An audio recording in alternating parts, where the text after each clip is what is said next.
Model அரசு என்பது சாதனை திட்டங்களுடைய அரசு. சிலர் வாயிலேயே வட சொல்றாங்களே, அவர்களை போல இந்த அரசு அல்ல. வாயிலேயே வட சொல்றாங்களே, வாயிலேயே வட சொல்றாங்களே. நீட் தேர்வை ரத்து செய்ய கழக ஆட்சி அமைந்ததும் முதல் சட்டமன்ற கூட்டத்தொடரிலேயே சட்டம் இயற்றப்படும். மாதம் ஒரு முறை மின் கட்டணம் செலுத்தும் முறை அமுல்படுத்தப்படும். சமையல் எரிவாயு சிலிண்டருக்கு 100 ரூபாய் மானியமாக வழங்கப்படும். 30 வயதுக்குட்பட்ட தமிழக கல்லூரி மாணவர்களின் கல்வி கடன்களை தள்ளுபடி செய்யப்படும். பகுதியினர் ஆசிரியர்கள் அனைவரும் பணி நிரந்தரம் செய்யப்படுவார்கள்.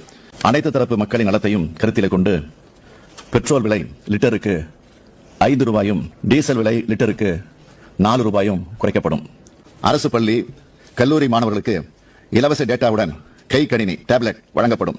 கல்வி நிறுவனங்களில் வைஃபை வசதி செய்து தரப்படும். கொரோனாவால் பாதிக்கப்பட்ட பொருளாதாரம் மேம்படுத்தப்படும் வரையில் சொத்து வரி அதிகரிக்கப்படாது.